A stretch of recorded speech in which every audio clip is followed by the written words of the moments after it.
So, hello everybody. I would like to talk to you today on prison health. What can social work do about prison health?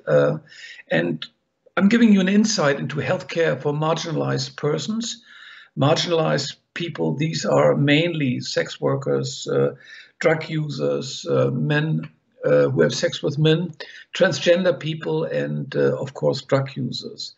And many of them, many of the drug users are imprisoned because of the fact that drug use, drug possession, drug trafficking is a criminal offense, and people, mostly dependent people, are dealing with drugs on an everyday basis, and they are caught quite to a high number.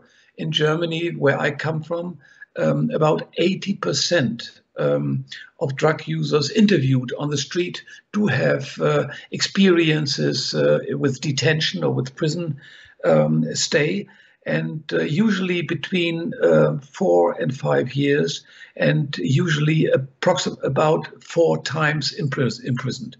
So you see, drug users make up a substantial part of the prison population. And I would like to talk to you today about drug users in prisons, their health needs, the health care given, and possible solutions. But first of all, the international picture. Most of the countries worldwide stick to the Nelson Mandela rules. These were formerly called the standard minimum rules for the treatment of prisoners. Born in 1955, they were recently revised, reviewed, and they're now called the Nelson Mandela rules, after the most famous prisoner in the world, Nelson Mandela. And these standard minimum rules for the treatment of prisoners, SMR, have been first adopted in 1955 and approved by the United Nations Economic and Social Council in 1957.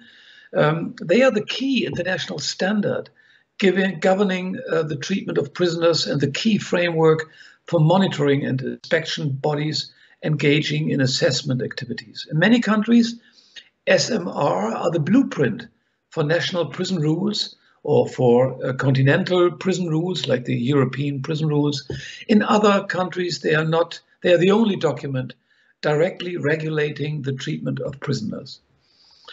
The revision of the standard minimum rules have been done mainly in 8 areas. Not the whole document has been revised, but in 8 areas, substantial progress has been made. First of all, the respect for prisoners' inherent dignity. The medical and health services have been revised, the chapters for these issues. Disciplinary measures and sanctions have been revised. Investigations of deaths and torture in custody.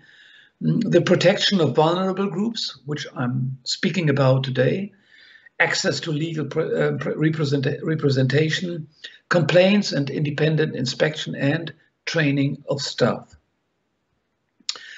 The Nelson Mandela rules are structured into rules, and one of the most essential rule, which is very important for my purpose today, is rule number 24, and it says the provision of healthcare for prisoners is a state responsibility. Prisoners should enjoy the same standards of healthcare that are available in the community, and should have access to necessary healthcare services free of charge without discrimination on the grounds of their legal status. So this is a very important rule, a very important basic outcome, a basic message. Prisoners should enjoy the same standards of healthcare that are available in the community. The second part of rule number 24 says healthcare services should be organized in close relationship to the general public and health administration, and in a way that ensures continuity of treatment and care, including for HIV, tuberculosis, and other infectious diseases, as well as for drug dependence. Again, a very clear message that the healthcare services in prison should not work in isolation, but in close relationship to the general public health administration. That means that continuity is ensured. That means that quality of care is ensured once doctors and medical personnel is working closely with the professions on the other side of the bars. There has been a lot of documents around these Nelson Mandela rules and the former standard minimum rules, but I would especially recommend one document which is guiding through the Nelson Mandela rules in a very sufficient way. It's the guidance document of the Nelson Mandela rules, implementing the United Nations revised standard minimum rules for the treatment of prisoners. You see here the URLs, and like many other documents I will present to you today, you can download it easily.